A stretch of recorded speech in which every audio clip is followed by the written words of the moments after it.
guys, Soldovia Jones here, and we have another episode of the Junior Explorers Club. And today we are digging into robots. You might wonder, why am I on a dig site in West Texas to dig into robots? Well, I am going to get to that. But before I do, let's learn a little bit more about robots from Eugene and Beatrice.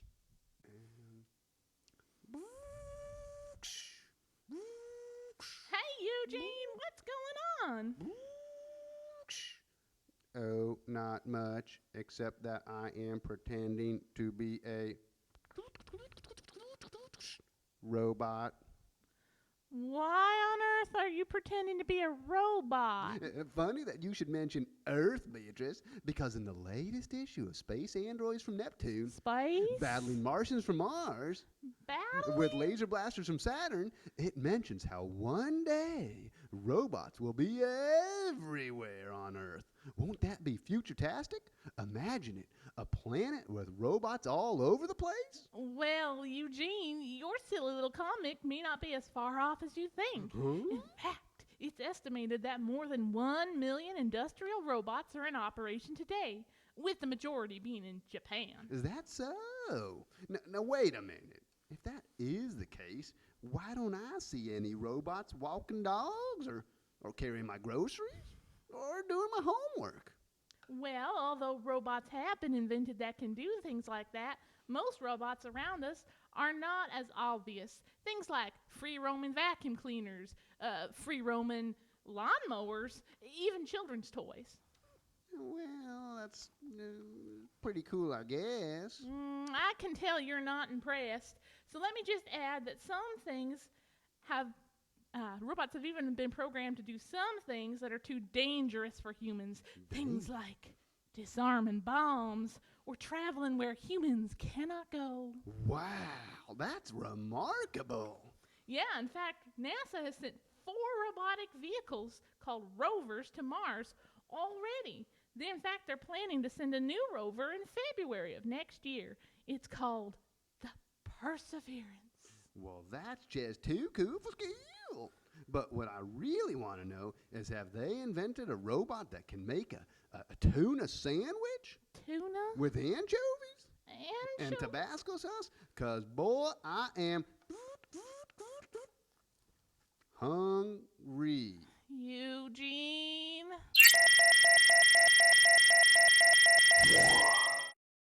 All right, that was pretty exciting, learning about all the cool stuff robots are doing across the world. Well, here I am at the dig site, and I need to make a robot, because guess what? My buddy Slim went on vacation. He's basking in the sunlight down in Bermuda. So we'll catch up with Slim maybe later. But right now, I need a helper to help me with this dig site, something that can maybe brush off the dirt or dust on some fossils that might be here. So I have a few materials. Maybe if you guys get a little closer, I'll show you these materials.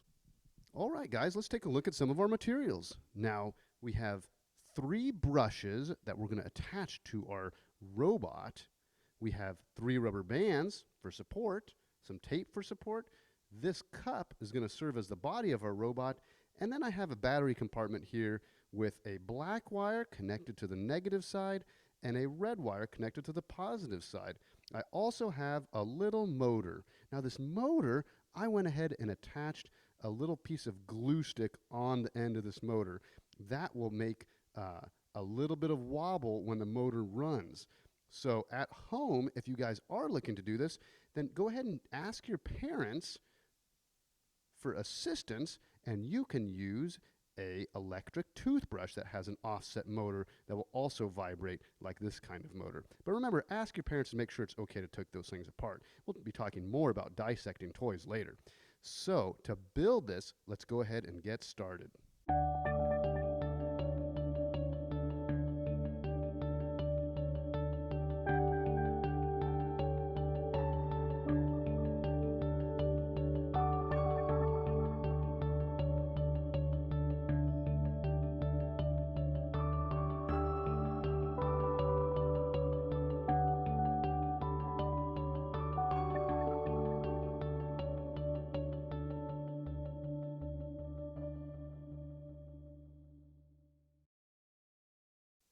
So now we want to go ahead and connect these wires So you might, if you are doing this at home with a motor and your parents' help, you might want to try connecting it to one side, seeing if that works, and then connecting it to the other. Sometimes it's hard to tell where the positive wire needs to go and the negative wire. So I'm going to go ahead and hold it upright to start this thing. And there it is. My robot's working. Now I'm going to set it on the ground and see if it cleans this fossil up for me. You could see it's working. Fantastic.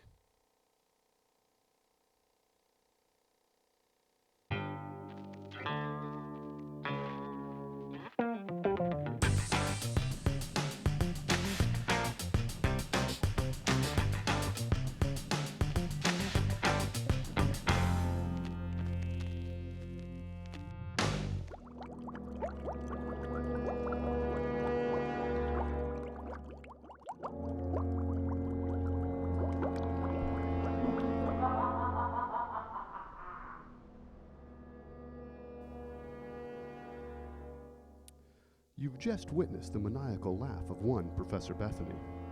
She is about to dissect something. But what, I wonder, lies under that sheet? Join us as we find out, traveling through a world of science, technology, engineering, art, and mathematics, because you've just entered the Bethany Zone.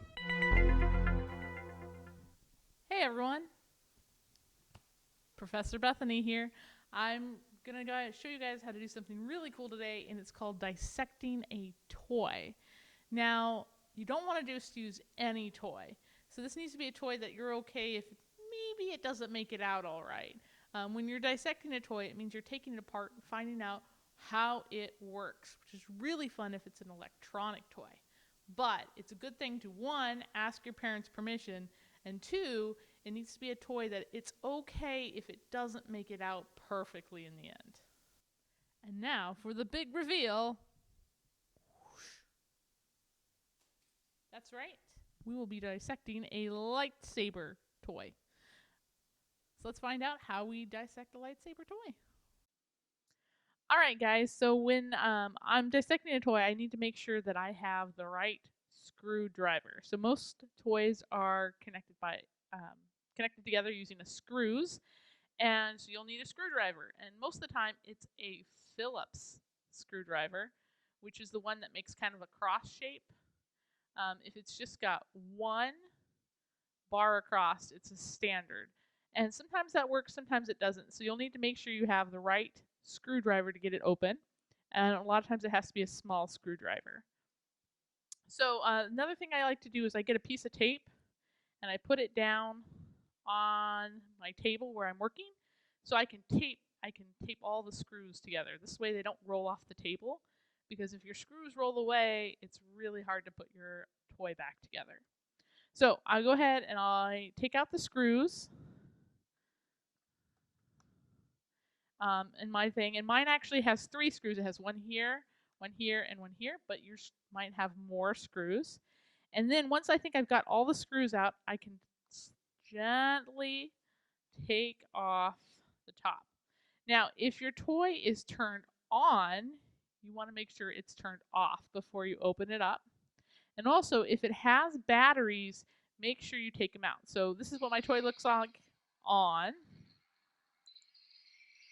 I definitely want it off, because I don't want to electrocute myself. And then I want to make sure I remove the batteries before I continue, because I do not want to get shocked.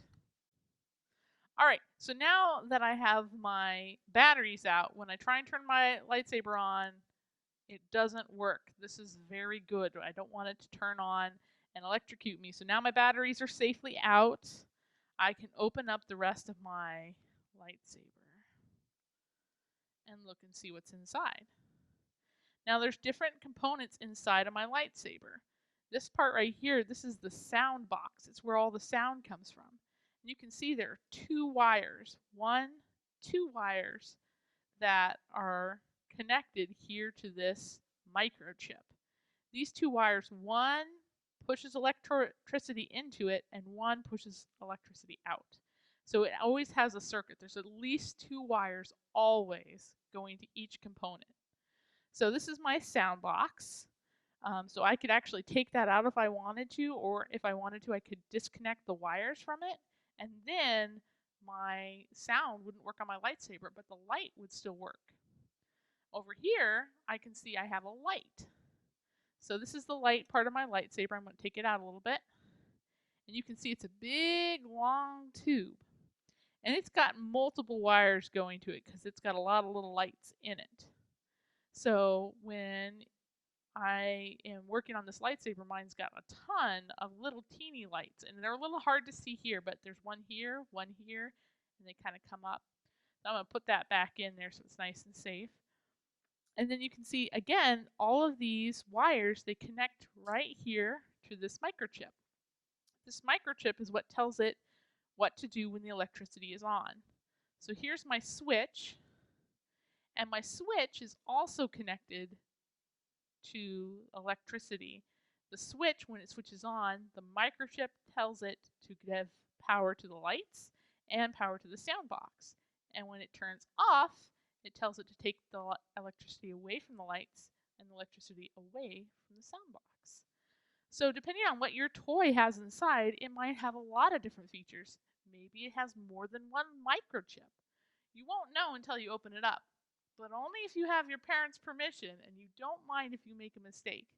If I break one of these wires, it may not work anymore, so you have to be very careful when you're doing it. And then, once you're all set, you can put all the components back where they came from, very carefully. Slide them back in. Make sure none of the wires get trapped. And then you're going to want to put your batteries back in. You have some batteries.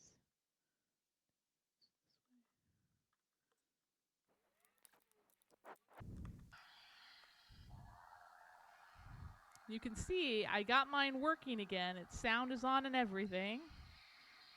So now I'm ready to put my screws in because I know I've got it back up and working properly. So let's put those screws in and we'll be all done.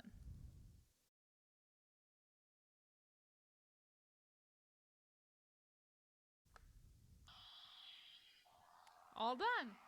Well, you guys have a great time dissecting your toys, and let us know if you have a lot of fun and what you decided to dissect. Bye. Oh, hey guys! It's me, Slim. I'm just catching up on all the past episodes. Today was episode number 8 of the Junior Explorers Club. I've been collecting all my clue letters so I can turn them in. Next week is the last episode of the Junior Explorers Club. Then I can start turning them in. You can actually turn in your letters too by either coming into the Kenai Community Library, giving us a phone call, or you can email us. All we need is your name and the secret code word, and you can be entered to win one of the cool prizes we mentioned earlier. Well, I've got a few more episodes to catch up on. See you guys later. Bye.